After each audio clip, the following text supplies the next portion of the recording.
स्वागत है सभी दिव्य आत्माओं का ऋषिकेश की पावन भूमि में, जहां इस साल पूर्णानंदा की तरफ से हम 6th हिमालयन रिट्रीट का आनंद ले रहे हैं। आइए सबसे पहले इस रिट्रीट के लिए गुरुजी गुरुमाँ का आभार प्रकट करें। एक फ्लावर बुके के साथ इस आभार प्रकट करने के लिए मैं इनवाइट कर रही हूँ केदारनाथ जी और उनकी अम्मा जी को, और इनका साथ देंगे फ्लावर बुके के साथ हम सब अपनी तालियों के साथ।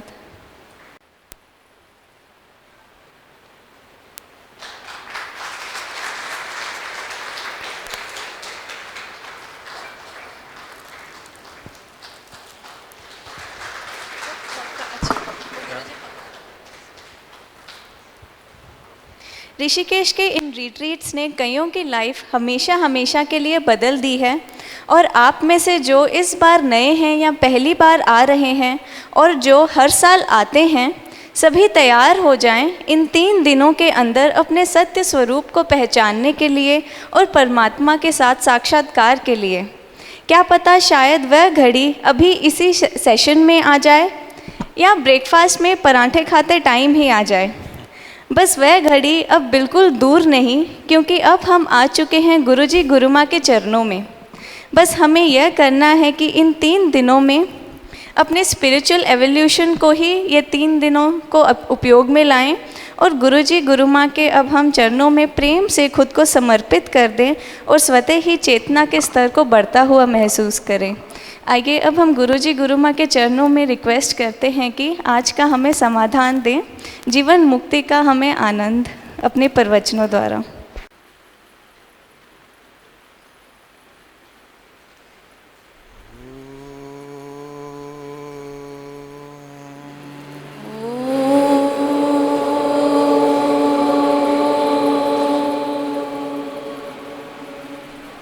असतो मा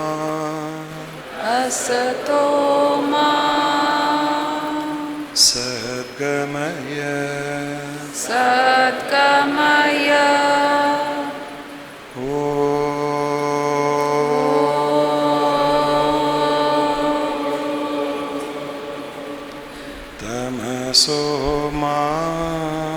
तमसो मा ज्योतिर्गमय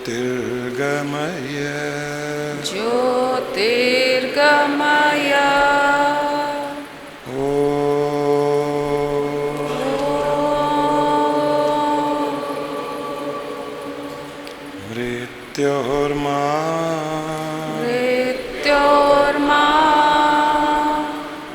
अमृतंगमय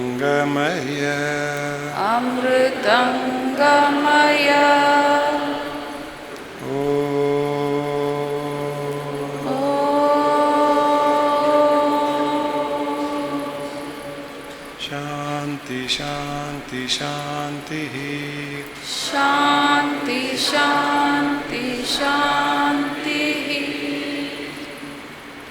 हरिओम तत्सत। आप सब पुण्यात्माओं को, जीवात्माओं को बहुत बहुत अभिनंदन, आप सबका बहुत बहुत स्वागत। ऋषिकेश में आना ही एक पुण्य कर्मों का फल है।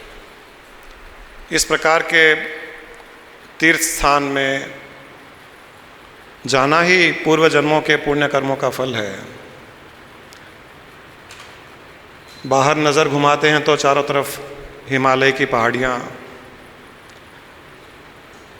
पहाड़ियों के बीच में ऋषिकेश, ऐसे लगता है हम हिमालय की गोद में बैठे हुए हैं। पुण्य कर्मों के परिणाम हेतु हमारे पुण्य कर्म हमें यहाँ ले तो आते हैं, इस प्रकार की परिस्थिति को उत्पन्न कर देते हैं। ये पुण्य कर्मों का परिणाम है। पुण्य कर्मों का परिणाम है अच्छी परिस्थिति उत्पन्न करना, पुण्यदायक परिस्थिति उत्पन्न करना। तो यहाँ पर हमें जो लेकर आई है वो है हमारे पुण्य कर्म। यहाँ आने के पश्चात हम इसका उपयोग करें, सदुपयोग करें या दुरुपयोग करें, ये हम पर निर्भर करता है। कितने जन्मों के पुण्य कर्मों के कारण हम इस प्रकार के सत्संग में आते हैं, जहाँ आध्यात्मिक वार्तालाप होती है, जहाँ आध्यात्मिक चर्चा होती है, जहाँ शंका समाधान होता है। ये बहुत से जन्मों के पुण्य कर्मों का परिणाम है। यहाँ तक पहुँचने में हमारी सहायता हमारे ही पुण्य कर्म करते हैं, परंतु अब यहाँ से आगे की यात्रा किस और किया जाए, आगे बढ़ा जाए, पहाड़ों पे चढ़ा जाए, पहाड़ों की शिखर पर पहुँचा जाए, या वापस हम संसारिक गंदगी में जाएं, संसार में जाएं, हम पुनः संसारिक चक्रव्यूह में पड़ें, यहाँ पहुँचने के पश्चात इसका उपयोग करें या दुरुपयोग करें, ये सारा का सारा हम पर निर्भर करता है। तो इन 3 दिनों में आप पर निर्भर करेगा कि आप इस सुंदर वातावरण का, इस सत्संग का, ज्ञान के प्रवाह का, ज्ञान की गंगा का कितना उपयोग करते हैं, या दूर बैठे हुए केवल उसका नज़ारा देख करके वापस चले जाते हैं, बिना गंगा में, बिना ज्ञान की गंगा में डुबकी लगाए हुए। ये आप पर निर्भर करता है। ये आपकी फ्री विल है, वो आपका पुण्य कर्म नहीं है। ज्ञान की गंगा में डुबकी लगवाना आपका पुण्य कर्म नहीं है। गंगा तक लाना पुण्य कर्म का कार्य है, डुबकी लगाना या न लगाना ये आप पर निर्भर करता है। तो इन 3 दिनों में जीवन को बदलने का एक मौका मिला हुआ है, जीवन में एक मोड़ लाने का मौका मिला हुआ है, जीवन को ट्रांसफॉर्म करने का एक मौका मिला हुआ है। ये भी मत देखिए कि हम क्या कहते हैं, हमें क्या पता है, हम ज्ञानी है, अज्ञानी है, हम एनलाइटेंड है, नॉन एनलाइटेंड है, ये भी मत देखिए।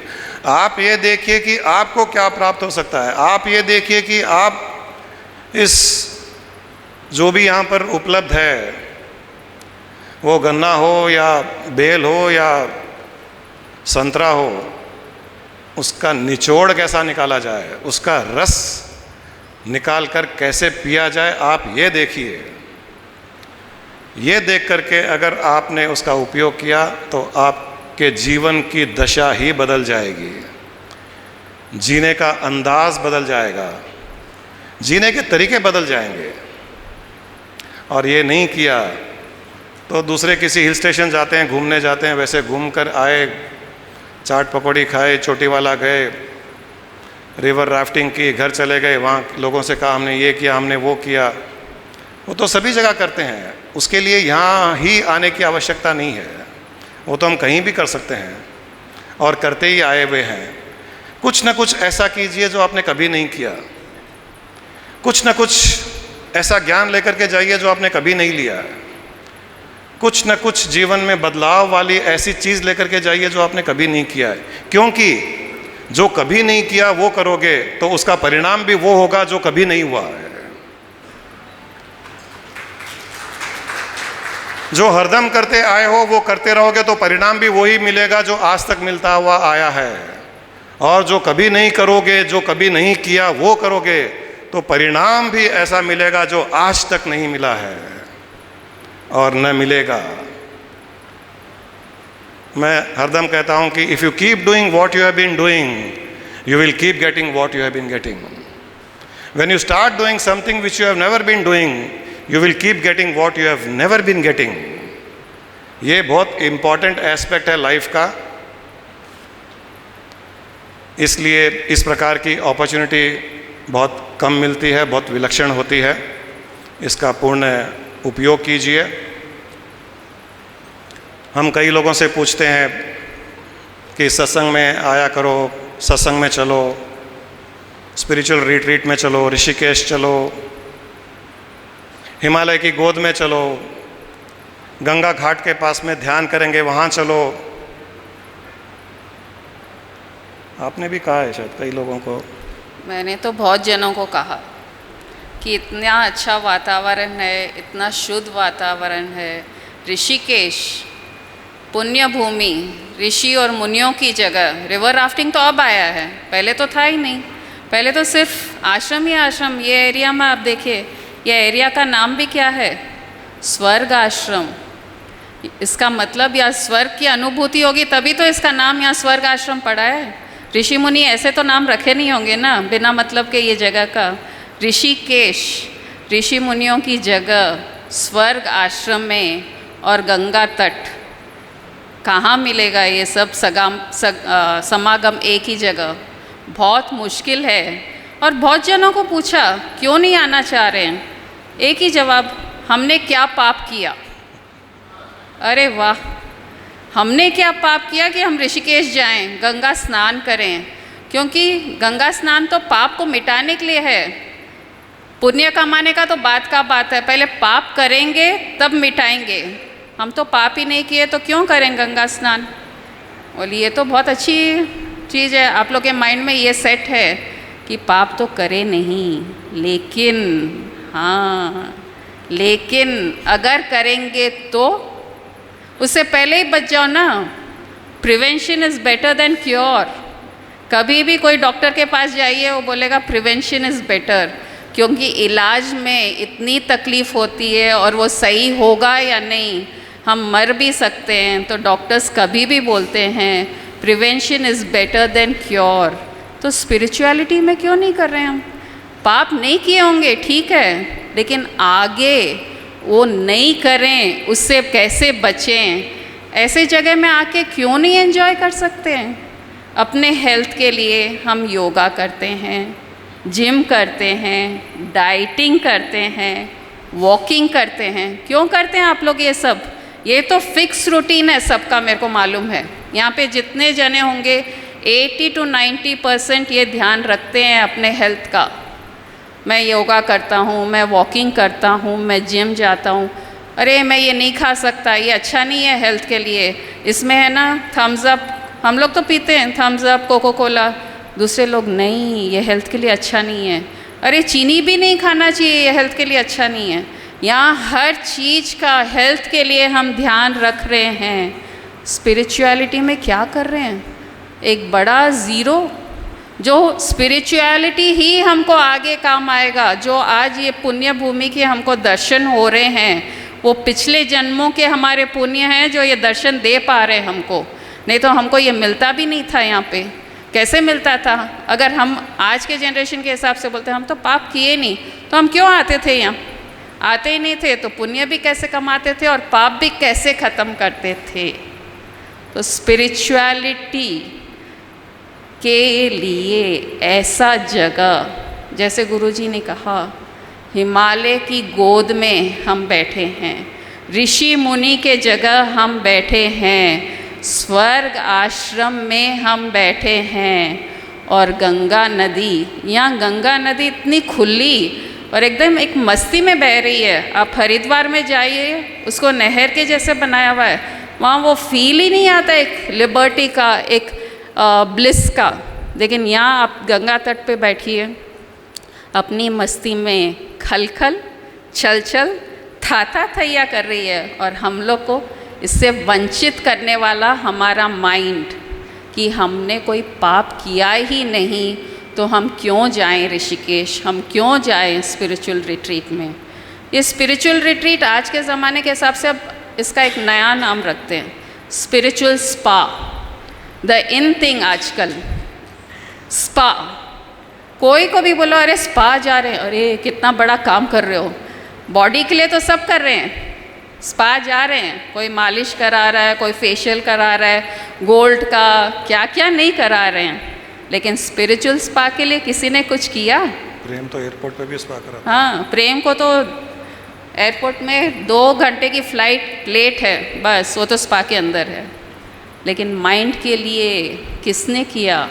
ये स्पिरिचुअल स्पा है। ऋषिकेश का जो रिट्रीट है स्पिरिचुअल स्पा है। और यहाँ जो आता है एक शुद्ध वातावरण, इससे अंतःकरण भी शुद्ध होता है। गुरुजी है नहीं है वो तो बात की बात है, यहाँ आते आदमी एक अलग सोच में आ जाता है, क्योंकि यहाँ का एटमॉस्फेयर वो पुण्य भूमि के थॉट्स, ऋषि मुनि जो इधर रहे होंगे उनके वाइब्रेशंस, वो अपने को एक ब्लिस एस्पेक्ट देता है। और गंगा नदी में चाहे आप नहाओ मत नहाओ, लेकिन उसके तट पर बैठ के देखिए, एक मेडिटेटिव स्टेट में ले जाता है। उसके ऊपर गुरु का सानिध्य, ये तो बस पूछो मत। एक ट्रेजर हंट खेलते हैं, ट्रेजर हंट के लिए हम 10 चीज़ें ढूंढने के लिए तकलीफ़ भी करते हैं। फर्स्ट लिंक मिल गया, खुश हो गए, सेकंड लिंक मिल गया, खुश हो गए। लेकिन यहाँ तो गुरु ट्रेजर हंट भी रेडी करके दे रहा है हमको। अरे तुम लोग को वो भी उतनी तकलीफ़ नहीं लेनी है, जैसे बोले कि बेल का शरबत, संतरे का शरबत, जूस निकाल के मैं दे रहा हूँ, तुमको मेहनत ही नहीं करनी है, सीधा ज्ञान का रस मैं रेडी हूँ देने के लिए।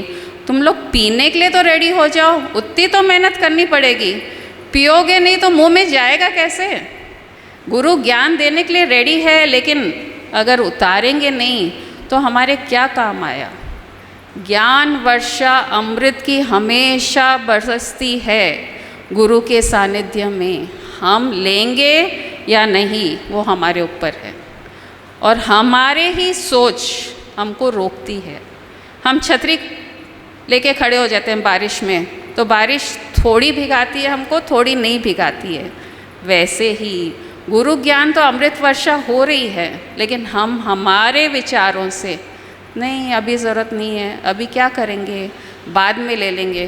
अरे बाद में वो टाइम आएगा या नहीं, अभी तो बारिश हो रही है उसके तो मज़े ले लो, बाद का बाद में देखेंगे और मज़े लेंगे। माइंड ने उसको इतना कंडीशन कर दिया है।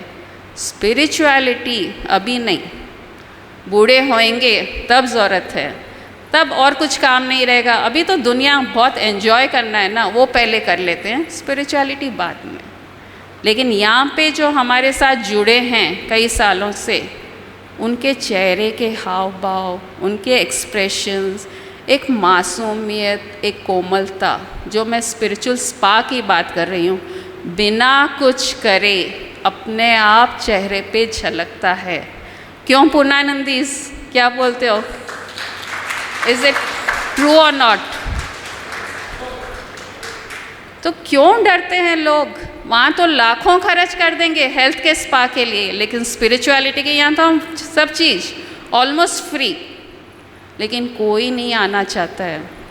गुरु बैठा है आपके लिए, आओ आओ। 6 महीने से एड्स आ रहे हैं, रिमाइंडर्स आ रहे हैं, लेकिन कितने जने पहुँचे यहाँ पे? आप लोग तो बहुत लकी हैं जो पहुँच गए। अब यहाँ पे ट्रेजर हंट मोक्ष है, और गुरु तो बोलता है कुछ नहीं करना, मैं दे दूँगा ना, ऐसे अमृत ज्ञान की वर्षा करके मैं रेडी हूँ तुम लोग को देने के लिए, तुम लोग ग्रहण तो कर लो उसको। नहीं, कोई बोलता नहीं अभी टाइम नहीं है, अभी नहीं, थोड़ी दिन के बाद। अरे वो दिन कब आएंगे, कितने जन्मों के बाद आएगा गुरु का सानिध्य ऐसा जगह ऋषिकेश? कोई नहीं बोल सकता। किसने देखा है कल? यहाँ पे एक छोटा सा एग्जाम्पल जो आपको समझाना चाहती हूँ और क्लियर। कोयला तो आप लोग सबने देखा है। कोयला किस काम आता है?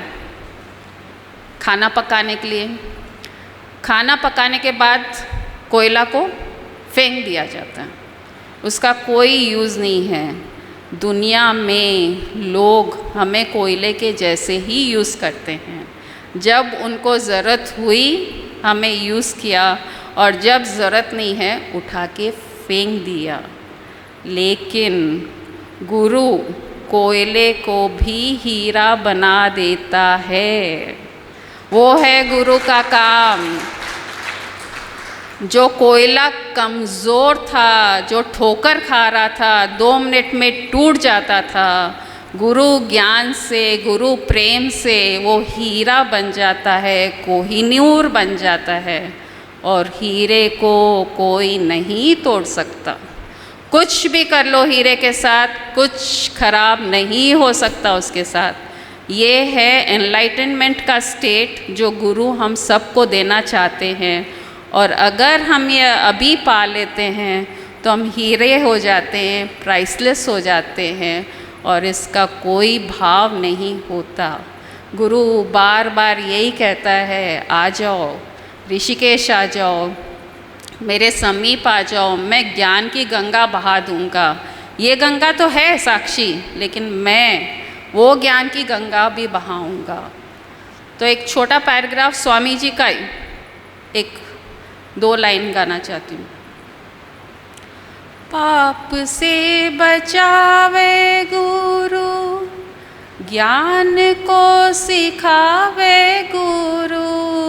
पाप से बचावे गुरु, ज्ञान को सिखावे गुरु। ब्रह्म से मिलावे गुरु, तुरीय पद ध्यान में। ब्रह्म से मिलावे गुरु, तुरीय पद ध्यान में। गुरु ब्रह्म रूप जानो, शिव का स्वरूप मानो।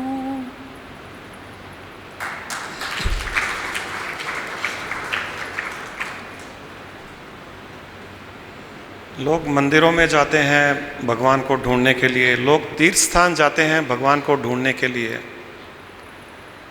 परंतु पता है भगवान कहाँ होता है? भगवान वहाँ होता है जहाँ सत्संग होता है। भगवान उस स्थान में उपलब्ध होता है, वहाँ आता है जहाँ सत्संग होता है। क्योंकि सत्संग ही ऐसा स्थान है जहाँ पर उसी के रूप का, उसी के आकार का, उसके गुणों का, उसके रहस्यों का उद्घाटन होता है, जहाँ पर उसकी चर्चा होती है। भगवान वहाँ होता है जहाँ उसकी चर्चा होती है, केवल और केवल किसी स्थान में नहीं होता है। जहाँ चर्चा होती है वहाँ होता है। वहाँ इसलिए होता है कि वो भी अपनी चर्चा सुनना चाहता है। जैसे हम हमारी स्वयं की प्रशंसा सुनना पसंद करते हैं, सभी लोग करते हैं। आज ड्रेस बहुत अच्छी पहनी है, आज मेकअप बहुत अच्छा लगा है, आज खाना बहुत अच्छा बनाया गया है, तुम्हारा घर कितना साफ सुथरा है। अगर भीड़ में कोई 3-4 लोग खड़े होकर के एक चौथे इंसान की बात कर रहे हैं कि यार वो बहुत अच्छा इंसान है, कितना प्यार करता है सबसे, कितना ध्यान रखता है सबका, और वही इंसान अगर पास में खड़ा हो और उसके कान में वो बात पड़ती है, तो वो इंसान क्या करेगा? वो इंसान इन लोगों के पास में आ जाएगा जहाँ पर उसकी बात हो रही है। वहाँ खड़ा नहीं रहेगा जहाँ किसी की आलोचना हो रही है, किसी के लिए क्रिबिंग हो रही है, किसी के लिए द्वेष उत्पन्न किया जा रहा है। वहाँ खड़ा नहीं रहेगा। इसके कानों में जैसे ही पड़ेगी कि मेरी बातें कर रहे हैं, मेरी अच्छी अच्छी बातें कर रहे हैं, चलो सुनते हैं क्या बोल रहे हैं, वो वहीं जाएगा ना। नॉर्मल है, नेचुरल है। तो वो भगवान भी वहीं जाएगा जहाँ उसकी बातें होती है। जैसे उसके कानों में बात पड़ती है, अरे मेरी बात हो रही है, भागो, एक क्षण में वहाँ पहुँच जाता है जहाँ सत्संग होता है। एक बार ठाकुर जी के कपड़े फटे हुए दिखे वहाँ वृंदावन मंदिर में। पंडित ने पूछा कि ठाकुर जी ये क्या हो गया, कपड़े कैसे फट गए? बोले यार वो मेरा भक्त है ना, वो बैंगन के खेत में बैंगन तोड़ रहा था और मेरा नाम ले ले करके मेरी प्रशंसा कर रहा था, स्तुति कर रहा था, तो मैं रोक नहीं पाया अपने आप को, मैं उसके पीछे पीछे चल पड़ा। वो बैंगन की झाड़ियों में मेरे कपड़े अटक अटक करके फट गए। इस प्रकार भगवान वहाँ होता है जहाँ उसका नाम लिया जाता है, जहाँ सत्संग होता है, जहाँ उसकी चर्चा होती है। आज भी यहाँ भगवान है, उपस्थित है। आपको आपकी आंखों से दिखाई नहीं देता होगा, परंतु उपस्थित है। उसको देखना नहीं, उसको फील करना है, उसका अनुभव करना है। अनुभव करने वाली जब आप में क्षमता आ जाएगी, कैपेबिलिटी आ जाएगी, तब आप फील करोगे कि वो बैठा है। मैं तो फील करता ही हूँ कि मेरे पीछे बैठा है, वो सामने नहीं आता है, वो पीछे बैठा है और मुझे ऐसे करता रहता है। वो जब जब उसकी थोड़ी तारीफ करता हूँ, प्रशंसा करता हूँ, ऐसे करता है, वेरी गुड वेरी गुड, मैं फील करता हूँ। और आप भी मन में जब उसके लिए भावना उत्पन्न करोगे, उससे कनेक्ट हो जाओगे, उसकी मस्ती में होंगे, उसके आनंद लोगे, उसका नाम लोगे, आप भी ये फील करोगे कि पीछे से थपथपा रहा है आपकी पीठ, वो वहीं रहेगा। वो केवल वहाँ मंदिर में जहाँ मूर्ति है लोग पूजा कर रहे हैं, अपने स्वार्थ के लिए आ रहे हैं, तीर्थ स्थान में लोग केवल साइट सीइंग करने आ रहे हैं, वहाँ नहीं होगा, कतई नहीं होगा, 100% नहीं होगा। मुझसे लिखवा लीजिए आप। तो सत्संग में यहाँ पर भगवान उपस्थित स्वयं होता है, हर सत्संग में उपस्थित होता है। नरजन्म दुर्लभमत पुष्पम ततो विप्रता। शास्त्रों में कहा गया है कि संसार में 84 लाख योनियाँ होती है, कीड़े मकोड़े, मछली, पक्षी, कुत्ते, गधे आदि आदि, और पेड़ पौधे, ये भी योनियाँ हैं। इन योनियों में चलने वाली योनियाँ, जैसे कीड़े मकोड़े, पक्षी आदि है, ये चलने वाली योनियाँ है। उन चलने वाली योनियों में मनुष्य एक योनि है। 84 लाख योनियों में मनुष्य एक योनि है। शास्त्रों में कहा गया है कि 84 लाख योनियों में मनुष्य योनि प्राप्त करना, फिर मनुष्य योनि में आने के पश्चात सत्संग की इच्छा रखना, आत्मा अनात्मा का भेद करना, ब्रह्म स्वरूप होने का प्रयास करना, सत्संग में जाना, ये तो करोड़ों करोड़ों जन्मों के पुण्य कर्मों का परिणाम है, ये शास्त्र स्वयं कहता है। तो हम कितने भाग्यशाली होंगे कि हम मनुष्य योनि में हैं, कितने भाग्यशाली होंगे कि हम मनुष्य योनि में होते हुए इस प्रकार के सत्संग में बैठे हुए हैं, जहाँ आत्मा परमात्मा, सत असत के बारे में, अज्ञान ज्ञान के बारे में चर्चा हो रही है। ये हमारे बहुत पुण्य कर्मों का परिणाम है। अगर इनका उपयोग न किया गया, अगली योनि क्या होगी हमें पता नहीं है। और इस संसार में माया भी घेरने के लिए तैयार है। एक बार कबीरदास जी बाजार से गुजर रहे थे, तो वहाँ एक औरत चक्की चला रही थी। वो रुक गए, चक्की को चलता देखकर रोने लग गए। और वो दोहा जो आप सब जानते ही होंगे, चलती चक्की देख कर दिया कबीरा रोए, दुई पाटन के बीच में साबुत बचा न कोई। रोने लग गए वहाँ पर कि चक्की के बीच में देखो ये गेहूं के दाने, ज्वार के दाने किस प्रकार से पीसे जा रहे हैं। रोने लग गए। वहाँ पर एक साधु आया, उसने कहा कबीर रो क्यों रहे हो? उसने कहा देखिए, दो चक्की के पाटन के बीच में कोई नहीं बच सकता है, कोई नहीं बचेगा। ये जीव जंतु, ये मनुष्य समझते क्यों नहीं है? ये चक्की में पीसे जा रहे हैं, हर पल पीसे जा रहे हैं, परंतु ये समझ नहीं रहे हैं कि वो पीसे जा रहे हैं। हम जो सोच रहे हैं कि हम संसार को भोग रहे हैं, हम भोग नहीं रहे हैं, हम पीसे जा रहे हैं। वो तो चक्की हमको भोग रही है, संसार की माया रूपी चक्की हमको भोग रही है, हम संसार को नहीं भोग रहे हैं। हर पल अगर ये सोचा जाता है कि हम संसार को भोग रहे हैं, मैं पैसे कमा रहा हूँ, मैं घूमने जा रहा हूँ, मैं रेस्टोरेंट जा रहा हूँ, मैं ये कर रहा हूँ, मेरा नाम इतना बड़ा हो गया, मेरा पद इतना बड़ा हो गया है, जो ये सोचता है वो सोचता है कि मैं संसार को कितना अच्छा भोग रहा हूँ। नहीं, ये तो संसार रूपी चक्की का कमाल है। वो ऐसे अनुभव करवाता है, ऐसे फील करवाता है, क्योंकि उसको पीसने में बड़ा मज़ा आता है। गुर्र गुर्र गुर्र करते हुए पीसने में बड़ा मज़ा आता है। तो कबीरदास जी को रोता हुआ देखकर जब साधु आए, तो साधु ने कहा कि कबीर, बात तो सच है कि दो चक्की पाट के बीच में जो पीसे जा रहे हैं वो तो पीसे जा रहे हैं, परंतु कबीर यहाँ आओ, कबीरदास यहाँ आओ। तो कबीरदास को लेकर के वो चक्की के पास में गए उन्होंने कहा कि कबीरदास इस चक्की में ध्यान से देखो। कबीरदास जी ने देखा ध्यान से, बोले कुछ मुझे समझ में नहीं आया। देखो बीच में एक रॉड है और रॉड के चारों तरफ चक्की घूम रही है। जो ज्वार के दाने, जो गेहूं के दाने उस रॉड को चिपके हुए हैं वो नहीं पिसे जा रहे हैं। तुमने देखा? जो बीच में रॉड के चिपक गए वो नहीं पिसे जा रहे हैं, बाकी पिसे जा रहे हैं। इस प्रकार कबीर, जो व्यक्ति ईश्वर के चिपक जाता है, जो व्यक्ति सत्संग से चिपक जाता है, जो गुरु के चिपक जाता है, वो संसार में नहीं पिसा जाता है।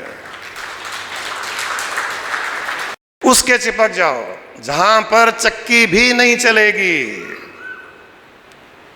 जहां चक्की नहीं चलेगी।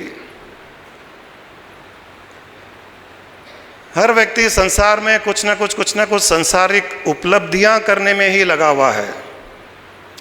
कोई बहुत ज़्यादा वेल्थ क्रिएट कर रहा है, कोई बहुत बड़ा बिजनेस क्रिएट कर रहा है, कोई नाम कर रहा है, कोई पद के लिए जा रहा है, कोई कुछ कर रहा है। परंतु वो सब प्राप्त करने के पश्चात क्या उसको शांति मिलेगी? जब वो संसार छोड़कर जाने के लिए तैयार होता है तब उसकी स्थिति क्या होती है? तब जो उसने वो उपलब्धियां, सांसारिक उपलब्धियां प्राप्त की, उसकी स्थिति क्या होती है? मुझे एप्पल के सीईओ स्टीव जॉब्स, मेरे पास एक रिकॉर्डिंग थी, मैं आपको सुनाता हूँ। स्टीव जॉब्स की लास्ट रिकॉर्डिंग मरने से पहले, आप सुनिए। एक one of the most successful एक पर्सनालिटी रही हुई है, आप लोग जानते ही होंगे स्टीव जॉब्स को। लोग उसकी ओर देखते हैं कि हमें वैसा बनना है, इतना सक्सेसफुल बनना है। उसने अपना सारा जीवन उस एप्पल को क्रिएट करने में लगा दिया, उसकी वेल्थ को एनहांस करने के लिए लगा दिया। सारा जीवन उसने वही कार्य किया और वो सक्सेसफुल रहा भी। स्टीव जॉब्स इतना सक्सेसफुल कोई नहीं रहा।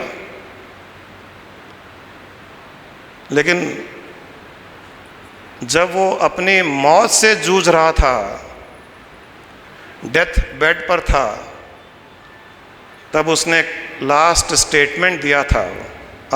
आप लोग सुनिए इसको। बड़ा ही heart touching, heart rendering statement रहा है उसका। मनुष्य केवल ये सोचता है कि मैं सक्सेसफुल हो जाऊं, मेरा नाम हो जाए, 24 घंटे मैं काम करूं, वेल्थ क्रिएट करूं और बाद में मैं सुख शांति से जीवन व्यतीत करूंगा। अक्सर लोग ऐसे सोचते हैं।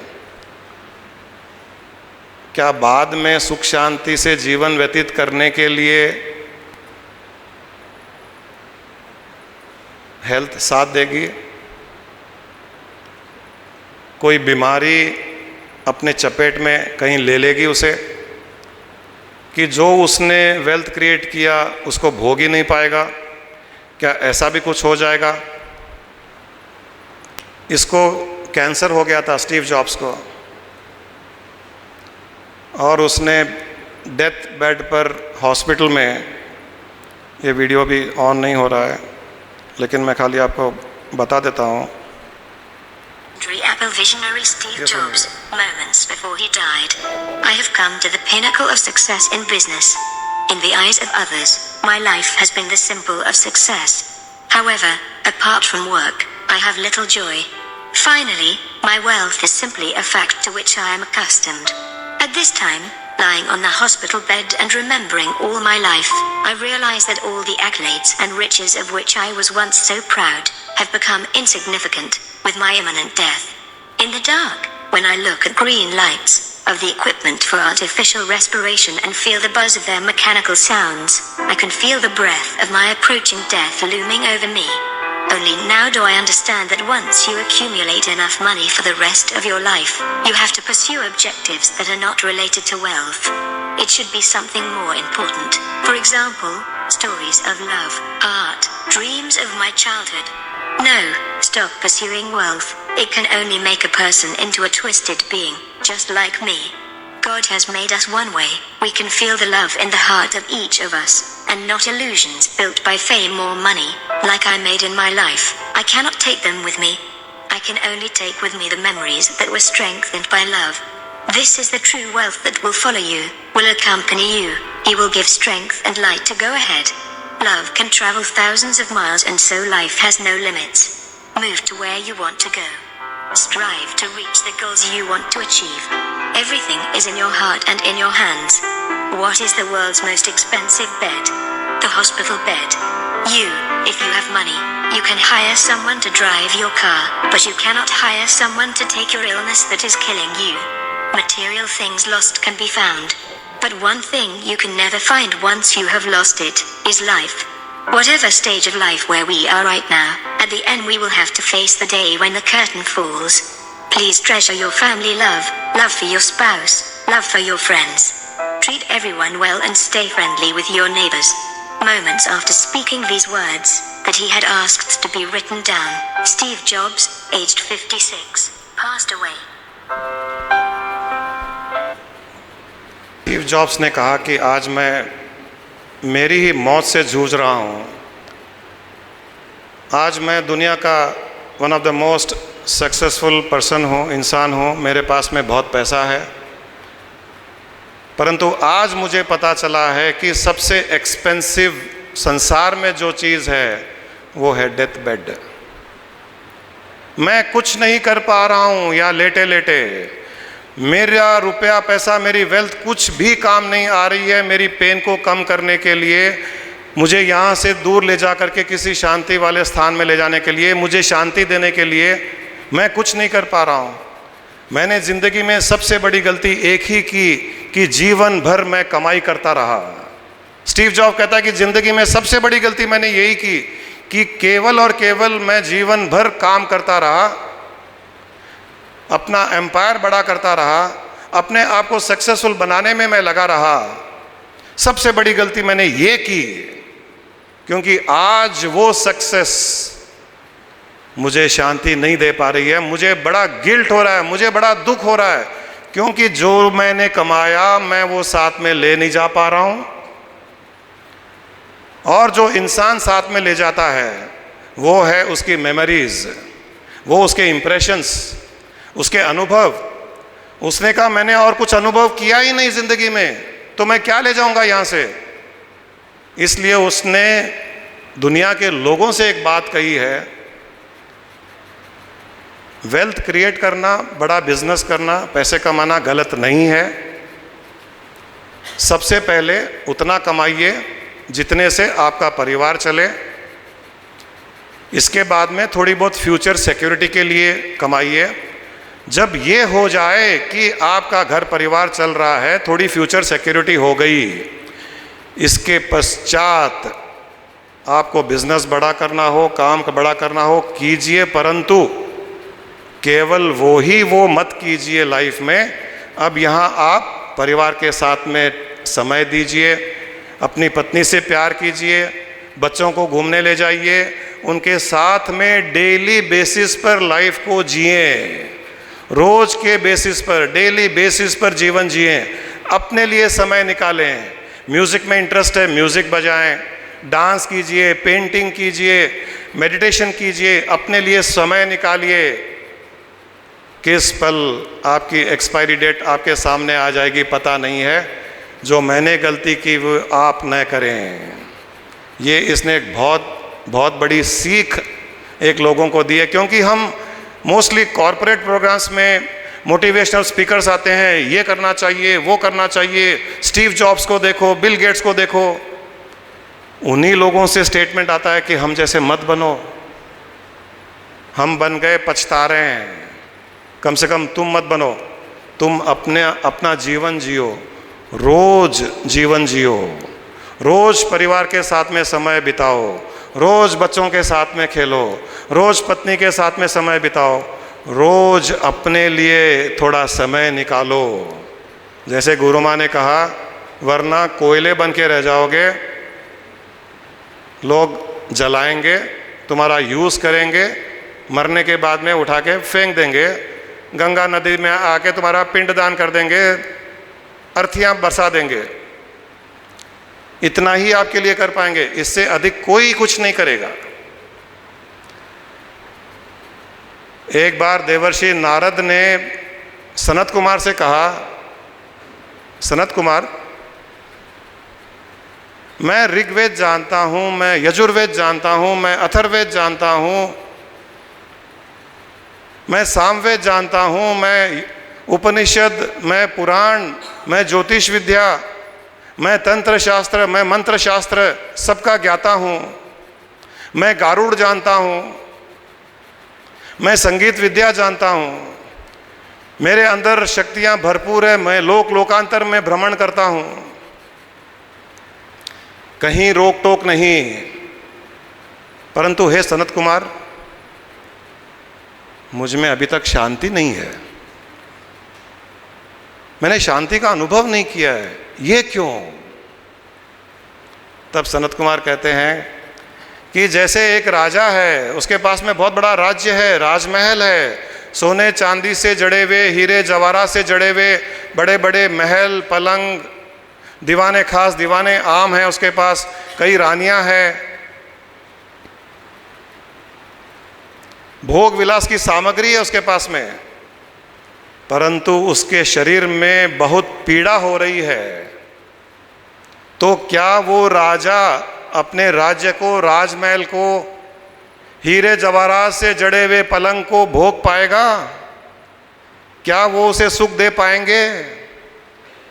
नहीं दे पाएंगे, क्योंकि उसको इतनी पीड़ा है कि उसको पीड़ा के अलावा और कुछ नहीं दिखाई दे रहा है। उसी प्रकार हे देवर्षि नारद, जब तक तुम आत्म तीर्थ नहीं कर लोगे, तुमको शांति नहीं मिलेगी। तुम लोक लोकांतर घूम लो, तुम वीणा बजा लो, तुम भगवान के दर्शन कर लो, परंतु जब तक स्वयं की आत्मा का तीर्थ नहीं करोगे, आत्मा में स्थित नहीं होंगे, जब तक आत्मा का अनुभव नहीं करोगे, तुमको कभी भी शांति प्राप्त नहीं होगी। इसलिए तुम आत्म तीर्थ करो। लोग तीर्थ स्थान तो जाते हैं, 4 धाम की यात्रा कर ली, गंगा नदी में डुबकी लगा ली, बाकी सब तीर्थ में चले जाते हैं, परंतु तीर्थ में जाके आने के पश्चात वैसे के वैसे ही हैं, कोई अंतर नहीं है। वहाँ जब गए, गंगोत्री गए, यमुनोत्री गए, केदारनाथ जी गए, बद्रीनाथ गए, ऋषिकेश आए, हरिद्वार गए, हर की पौड़ी गए, रामेश्वरम गए, सब जगह गए, वहाँ अच्छा लगा, वहाँ सुकून मिला, वहाँ शांति मिली। इसीलिए लोग जाते हैं, शांति के लिए ही जाते हैं। जब तक हम ऋषिकेश में रहेंगे, यहाँ बड़ी शांति होगी। कल ही मुझे किसी ने कह रहा था, आज भी कई लोग कह रहे थे कि गुरुजी जब से यहाँ ऋषिकेश आए माइंड लॉक हो गया है, माइंड में कोई विचार ही नहीं है।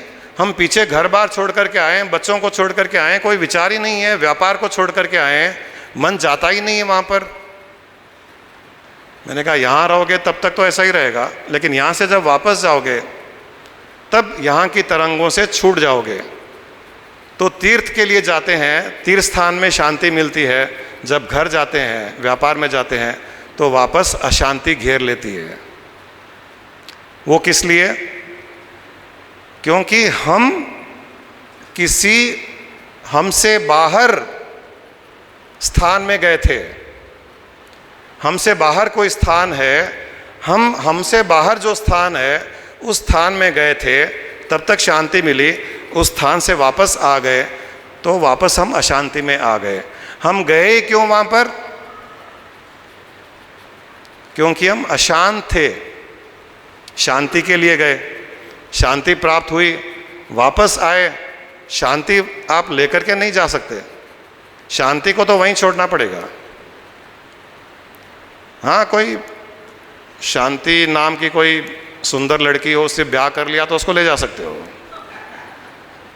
वरना वो शांति तो वहीं रहेगी, क्योंकि वो तीर्थ स्थान की प्रॉपर्टी है।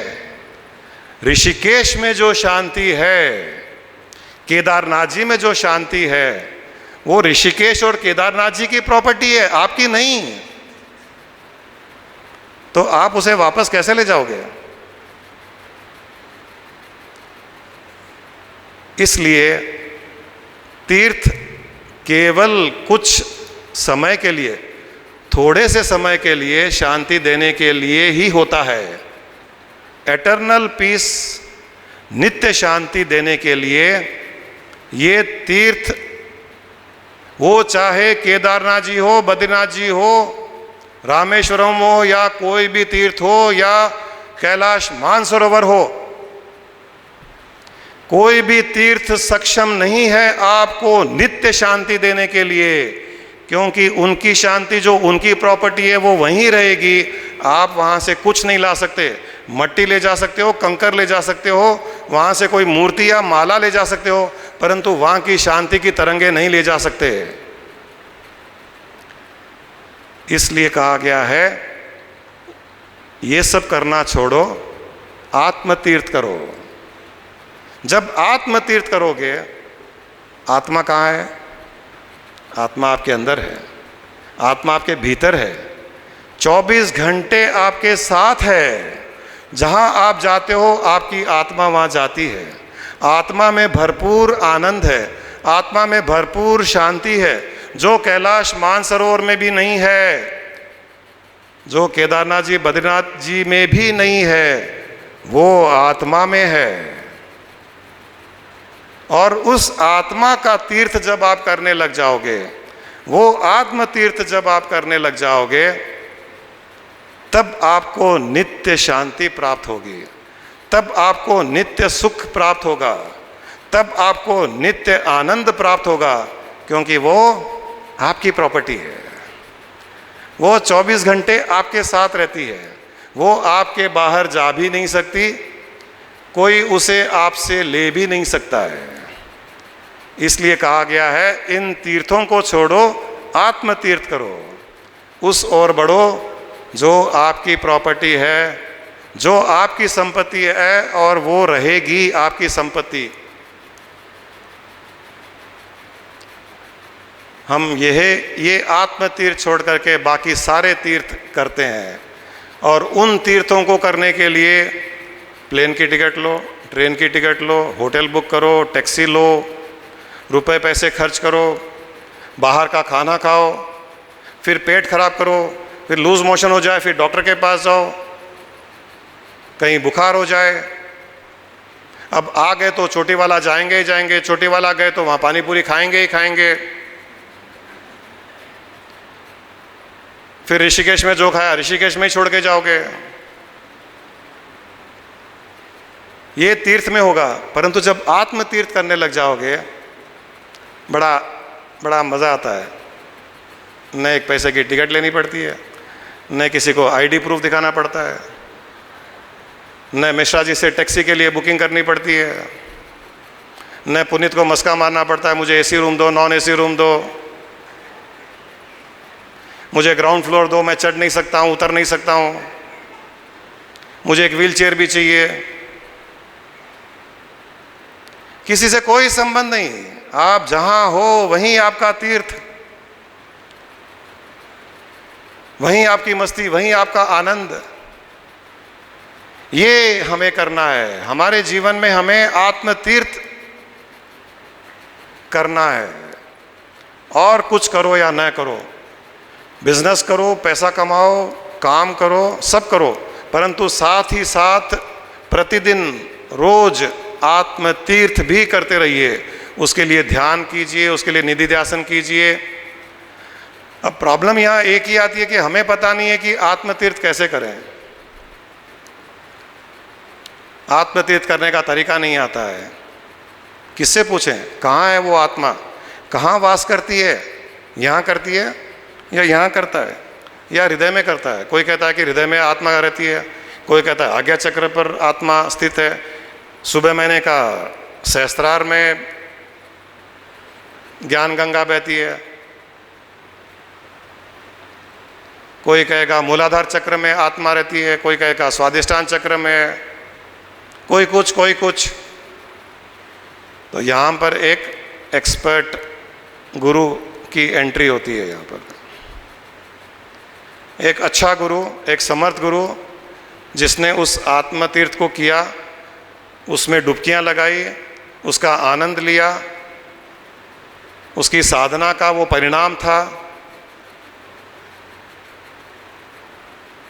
वो हमारे जीवन में एंटर करता है। यहाँ पर उसको एंटर करवाना चाहिए। जब वो एंटर करता है तब गुरु क्या करता है? जब गुरु अपना आत्म तीर्थ कर लेता है तब पता है गुरु किस प्रकार का हो जाता है? एक आत्म तीर्थ किया हुआ गुरु किस प्रकार का होता है?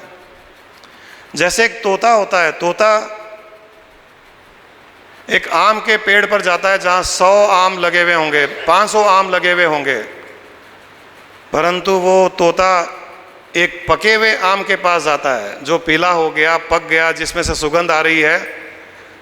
वो हजारों आम को छोड़ देगा, वो एक आम के पास जाएगा, वहाँ चोंच मारेगा, उसका रस पिएगा, तृप्त हो जाएगा और उड़ जाएगा। एक समर्थ गुरु ऐसे ही करता है। वो 500 लोगों को जमा करेगा, 1000 लोगों को जमा कर सकता है, परंतु वो ढूंढता उस एक आम को ही है जो पका हुआ है। वो केवल उसको ज्ञान देने में अपना इंटरेस्ट रखता है, बाकी 499 उसका ज्ञान ले या न ले वो परवाह नहीं करता है। वो हमें वो पका हुआ आम बनना है। अगर हम वो पका हुआ आम बन जाते हैं, हम वो पीला पीला आम बन जाते हैं, हमसे वो सुगंध आती है, वो तोता ऑटोमेटिक वहाँ अट्रैक्ट हो जाता है। आपको तो तोते के पास जाने की भी आवश्यकता नहीं है, वो ही आ जाएगा।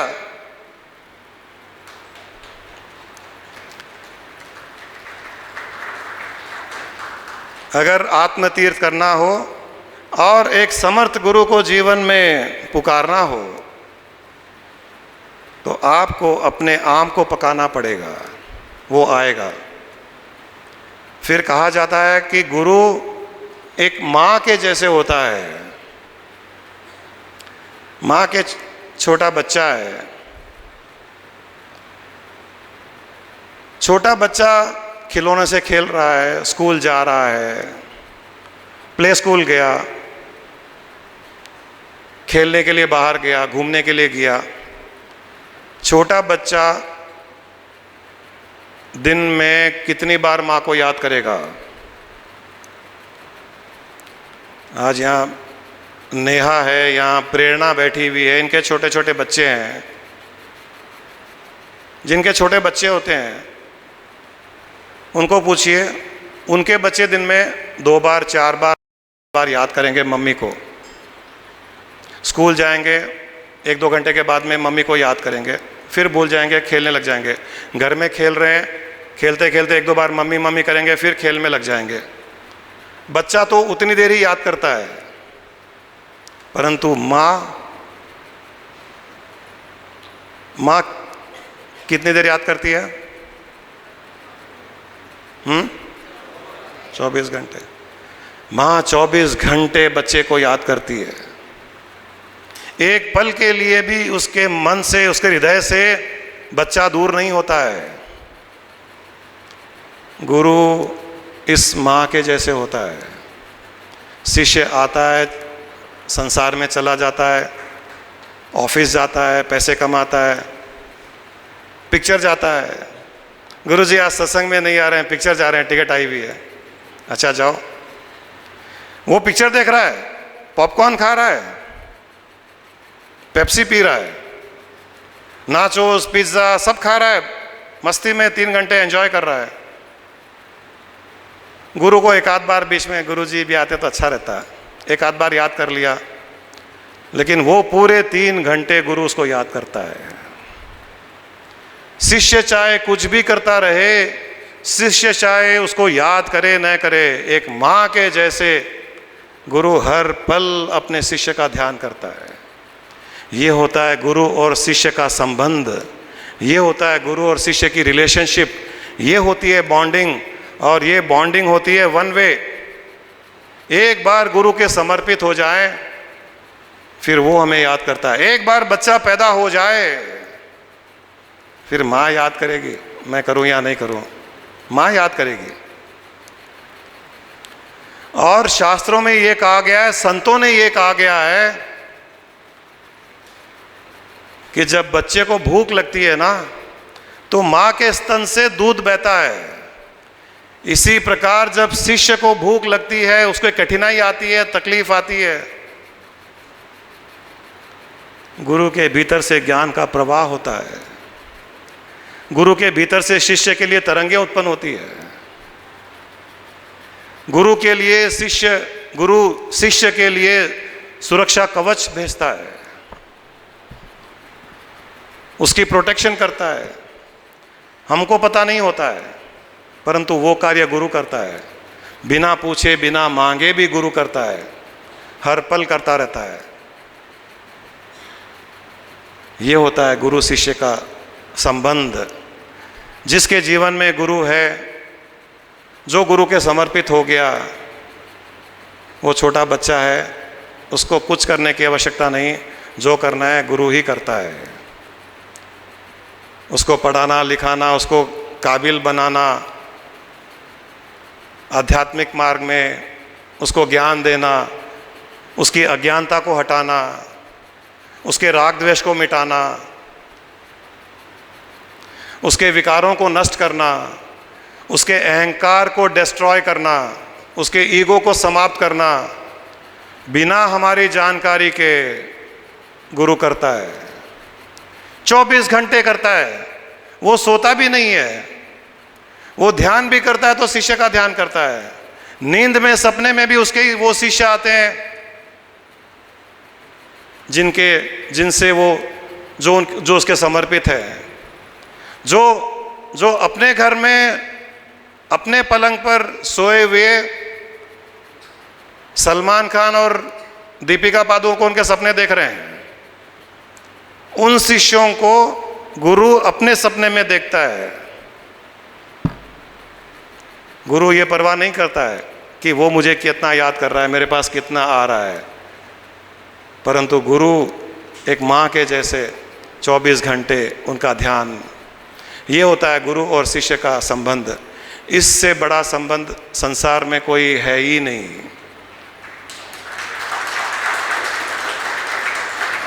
जो इस प्रकार एक गुरु के समर्पित हो जाता है तो उसका आत्म तीर्थ की यात्रा प्रारंभ हो जाती है।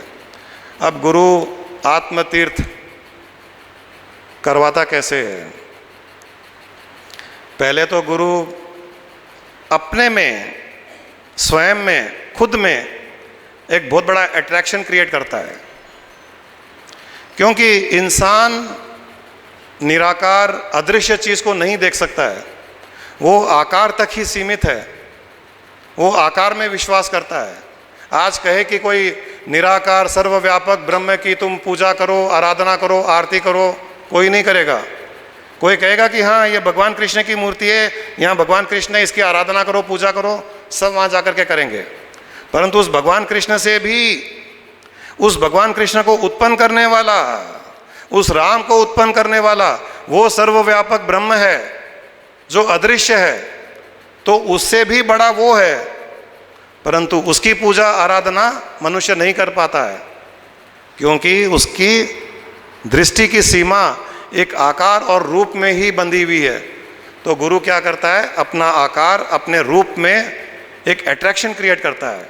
जो आत्मा में गुण होते हैं वो गुरु प्रकट करता है, प्रेम करता है, अनकंडीशनल लव करता है, ज्ञान देता है, अनुभव करवाता है। एक इतना अट्रैक्शन क्रिएट करता है, अपनी सुख सुविधा छोड़ करके अपने शिष्य की सुख सुविधा का ध्यान रखता है। मुझे कई बार गुरु माँ से गालियाँ मिली भी है, अभी भी कभी कभी मारते रहते हैं मुझे, आप अपने स्वास्थ्य का ध्यान नहीं रखते हो। कई बार रात के 12 बज जाते हैं, 1 बज जाते हैं, हम लोग आश्रम में बैठे हैं, नींद आ रही है, लेकिन शिष्य जाना नहीं चाहते हैं, तो आप भी उठते नहीं हो वहाँ से। मैं कहता हूँ मैं नहीं रोक पाता हूँ अपने आप को। मैं सोचता हूँ मैं तो बाद में भी सो लूँगा, मैं कल दिन में सो जाऊँगा, ये तो दिन में नहीं सो पाएगा क्योंकि इसको तो ऑफिस जाना है, इसको तो काम करना है, इसको पैसे कमाना है, इसको तो टाइम अभी है। भगवान मंदिर में 24 घंटे खड़ा रहता है। आज भी भगवान तिरुपति में खड़ा है, केदारनाथ जी में भी खड़ा है। जब आपके पास टाइम होगा तभी आप जाओगे ना उसके पास। लेकिन उसने कभी कंप्लेंट किया आपको कि मैं खाली बैठा था उस समय क्यों नहीं आए, मेरे पास जब भीड़ नहीं थी तब क्यों नहीं आए, मैं खाना खाता हूं तब तुम आते हो, सोने के समय भी तुम आते हो, सुबह सुबह मैं जागता हूं, स्नान करता हूं, कपड़े बदलता हूं तब भी तुम आते हो मुझे डिस्टर्ब करने। अकेले में कपड़े भी नहीं बदलने देते। तिरुपति में तो स्पेशल पूजा होती है जब कपड़े बदले जाते हैं, अभिषेक किया जाता है, तो भगवान का स्नान करना ही हो गया अभिषेक। मेरे पास भी ऐसा ही है, स्नान करता हूं भक्त आ जाता है, कोई नींद आ रही है भक्त आ जाता है। भगवान अपने आप को रोक नहीं पाता है, वो कहता मैं हूं, 24 घंटे हूं, ठीक है मैं तुझे खुला छोड़ता हूं, जा तू संसार में रहे। और ये भी कहता कि जब तुझे फुर्सत हो तब आ जाना, कम से कम आ तो जाना। वो इतना ही कहता है, कम से कम आ तो जाना। गुरु भी ऐसे ही है। हमने हमारे स्वामी जी को देखा है, मैंने कई बार शेयर किया था लोगों के साथ में, इतनी करुणा मैंने कहीं नहीं देखी। एक प्रेम की मूर्त करुणामयी। आज जो स्टीव जॉब्स का मैं स्टेटमेंट बता रहा था, उसकी वीडियो, उसका ऑडियो, वो डेथ बेड पर कैंसर से गिरा हुआ मरने का इंतज़ार कर रहा है, चारों तरफ से ट्यूब्स लगी हुई है उसके, और डिप्रेस्ड है कि मैंने जीवन में कुछ नहीं किया, मैंने जीवन में केवल पैसा कमाया और कुछ नहीं किया। मैं बहुत कुछ कर सकता था, अपने लिए समय निकाल सकता था, पत्नी के साथ थोड़ा घूम सकता था, बच्चे के साथ खेल सकता था, वो सब मैंने नहीं किया। हमारे स्वामी जी को भी हमने देखा था, जो हमारे गुरु थे, डेथ बेड पर देखे थे हम लोग, हॉस्पिटल में देखे थे, उनके भी कैंसर हो गया था, उनके भी किडनियां फेल हो गई थी, उनके ट्यूब्स लगे हुए थे, आईसीयू में देखे हुए हैं। इतनी वेदना उनके शरीर में हमने देखी है। रात रात भर नींद नहीं, दिन में चैन नहीं, दिन में 20-20 इंजेक्शंस लगते हैं, इतनी वेदना। उस वेदना के समय भी हम उनसे जब मिलने जाते थे, आईसीयू में ऑक्सीजन मास्क लगाया हुआ, ऑक्सीजन ट्यूब्स लगाए हुए हैं, आईवी सलाइन चढ़ रहा है, इंजेक्शंस दे रहे हैं। हम जब जाते थे,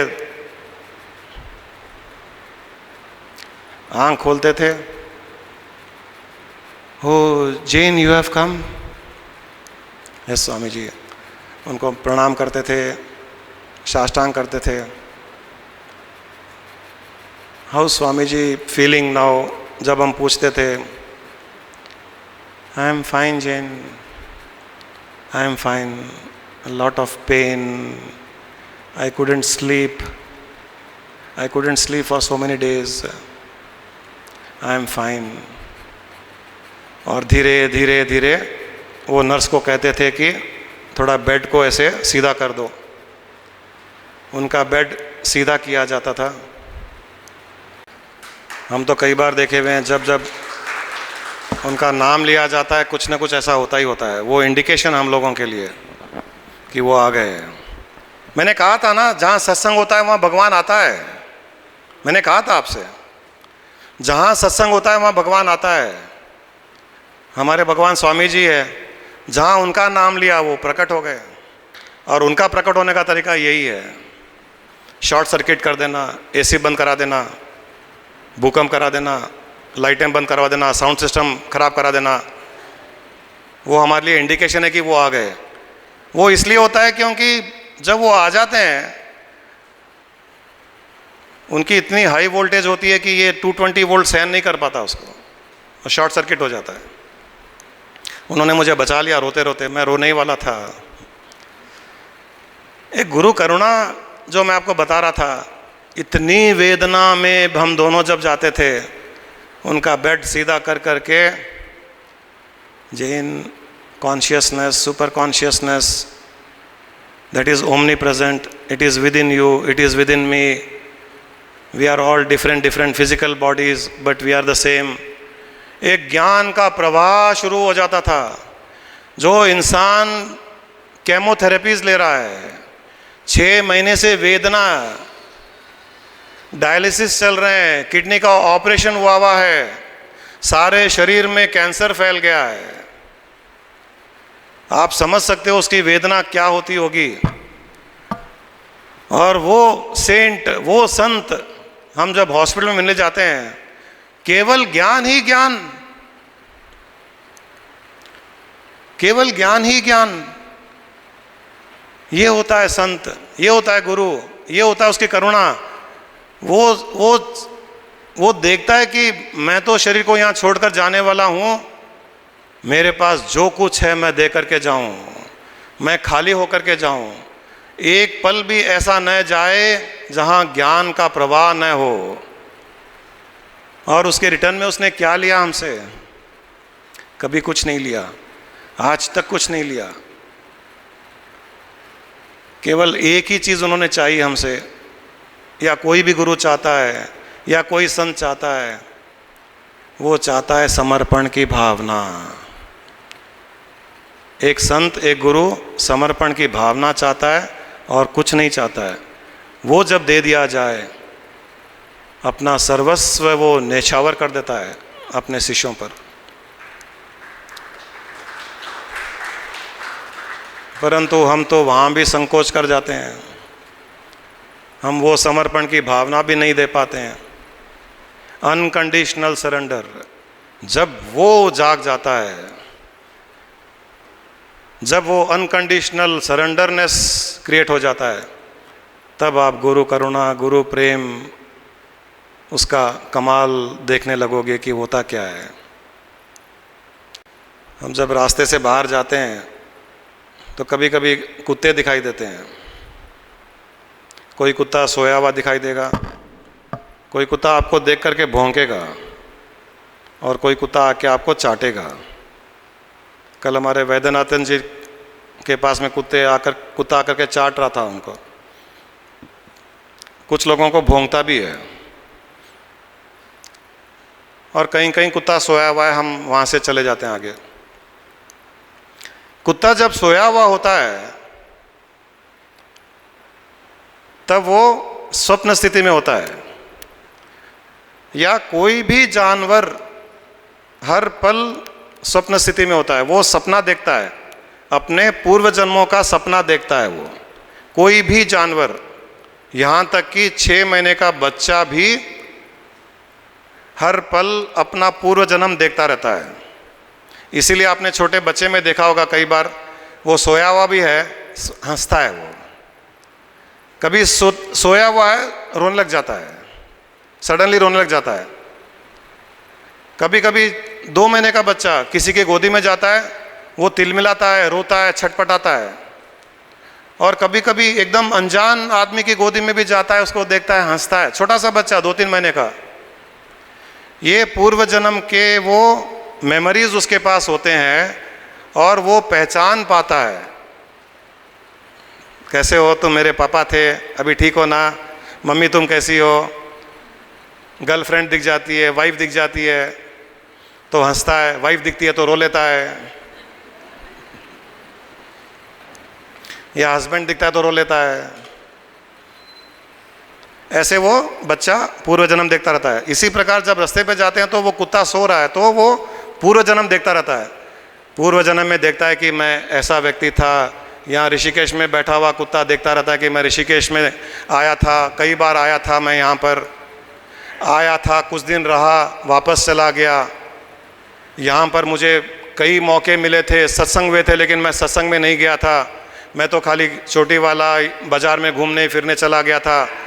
वो देखता रहता है और रोता रहता है कि मैंने कितनी बड़ी गलती की उस जन्म में. जो मौका भी मिला, सत्संग भी चल रहा था. शास्त्रों में, पुराण की कहानियों में सुना होगा, जब ऋषि मुनि यज्ञ करते हैं तब राक्षस उस यज्ञ में विघ्न डालने की कोशिश करते हैं, ऊपर से हड्डियां मांस फेंकते हैं, सुना होगा ना।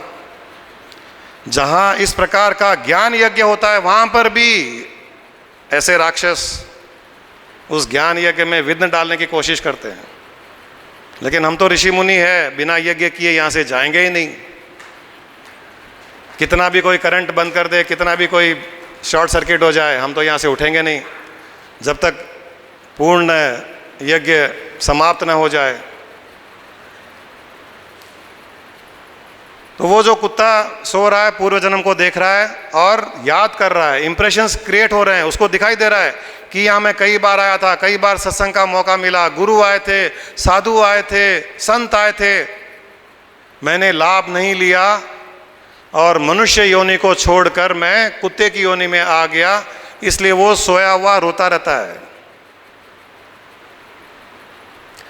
कुछ कुत्ते जब भौंकते हैं हमको देख करके, किस लिए भौंकते हैं आपको पता है? आपको तो वो भौंकनी भाषा नहीं आती इसलिए आपको पता नहीं है।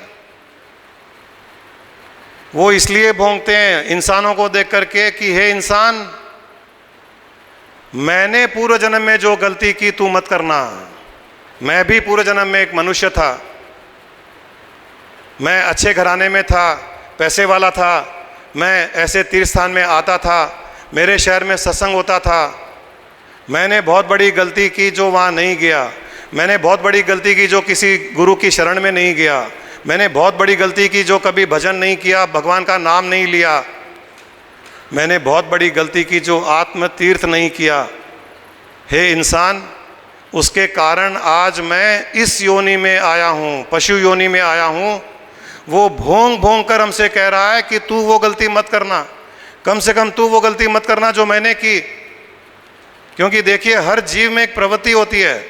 अगर मैं किसी रोड पर गाड़ी चलाता हूँ और मेरा एक्सीडेंट हो जाता है ओवर स्पीड के कारण या किसी और कारण, तो मैं जब घर में या मेरे मित्रों से मिलता हूँ तो उनसे कहता हूँ कि देखो मैंने बहुत बड़ी गलती की, वहाँ पर मैंने ओवर स्पीड की, मैंने ओवरटेक किया, मैंने ये किया, मैंने वो किया, इसलिए मेरा एक्सीडेंट हो गया, तुम ये मत करना। ये हम कहते हैं, जहाँ भी हम गलती करते हैं वहाँ हम दूसरों से कहते हैं। इसी प्रकार वो जीव भी, वो पशु भी हमसे कह रहा है कि मैंने गलती की, तू मत करना, बड़ी मुश्किल से ये योनि मिली है तुझे, तू मेरी योनि में मत आ जाना। वो भौंक भौंक कर ये कह रहा है। हम सोचते हैं कुत्ता भौंक रहा है, पत्थर मारते हैं या एक लात मारते हैं, क्योंकि हमको भाषा नहीं आती है। भाषा तो हमको वैसे भी नहीं आती है। पत्नी भी जब डांटती है या पति कुछ कहता है या बाप बेटे से कुछ कहता है, डांट रहा है, तो वो उसे कुछ नसीहत देना चाह रहा है, कुछ ज्ञान देना चाह रहा है, लेकिन लेने वाला वो ज्ञान नहीं ले रहा है। वो सोच रहा है कि मुझे डांट रहे हैं और बुरा मान जाता है। हर ऐसी जब परिस्थिति उत्पन्न होती है तो हमें कोई ना कोई वहाँ पर ज्ञान दे रहा है। कुत्ता भी ज्ञान दे रहा है हमें कि मैंने जो गलती की तू वो गलती मत करना। और जो कुत्ता आके चाटता है वो किस लिए चाटता है? कुत्ते की 3 स्थितियाँ बता दी मैंने। एक सोया हुआ है, एक भौंक रहा है। सोया हुआ अपने पूर्व जन्म के कर्मों को, परिस्थितियों को सपने में देख रहा है और दुखी हो रहा है, रो रहा है। जो भौंक रहा है वो हमसे कह रहा है कि जो मैंने गलती की मनुष्य योनि में, कम से कम तू मत करना, तू आत्मतीर्थ कर लेना, तू मुक्त हो जाना, तू पुण्य कर्म कर लेना, ये इस योनि में मत आना। और जो चाटता है वो चाट करके कोशिश कर रहा है कि हे इंसान, तू आज इंसान योनि में है, तू मनुष्य योनि में है, और मैंने जो गलती की शायद तुझे चाटने से मेरे वो पाप, मेरी वो गलतियां कम हो जाए, इसलिए चाटता है वो। हम गंगा नदी में डुबकी किस लिए लगाते हैं? कि मेरे पाप कम हो जाए। कुत्ता भी हमें इसलिए चाटता है कि कहीं मेरे पाप कम हो जाए, इसलिए चाटता है वो। तो हमें सुधरने का मौका मिला है, हमें जीवन की यात्रा की दिशा को बदलने का मौका इस प्रकार के सत्संग में मिलता है। इस मौके को नहीं छोड़ना चाहिए। और यहाँ पर पाप करेंगे तो नरक लोक मिलेगा, पुण्य करेंगे तो स्वर्ग लोक मिलेगा, ऐसा कहा जाता है। कितने लोग हैं जो नरक और स्वर्ग में विश्वास करते हैं? नरक होता है? किसी की हिम्मत ही नहीं हाथ उठाने की। हमें कहानियां सुनाई जाती है नरक में क्या होता है। नरक में क्या क्या होता है? कीचड़ में डुबोया जाता है, ठीक है, उल्टा लटकाया जाता है, विष्ठा खिलाई जाती है, जो लैट्रिन होता है वो होता है, हमारे टुकड़े किए जाते हैं, हमारे पकोड़े बनाए जाते हैं। ऐसा है ना? आपने कभी देखा है कीचड़ में सुअर को? देखा है? कुत्ते को विष्ठा खाते हुए देखा है? देखा है? एक चमगादड़ को, बैट को पेड़ से उल्टा लटके हुए देखा हुआ है?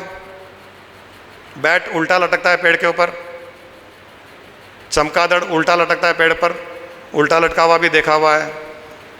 बकरे को काटता हुआ देखा है? देखा हुआ है। चिकन पकोड़े बनते हुए देखे हैं? देखे हुए हैं।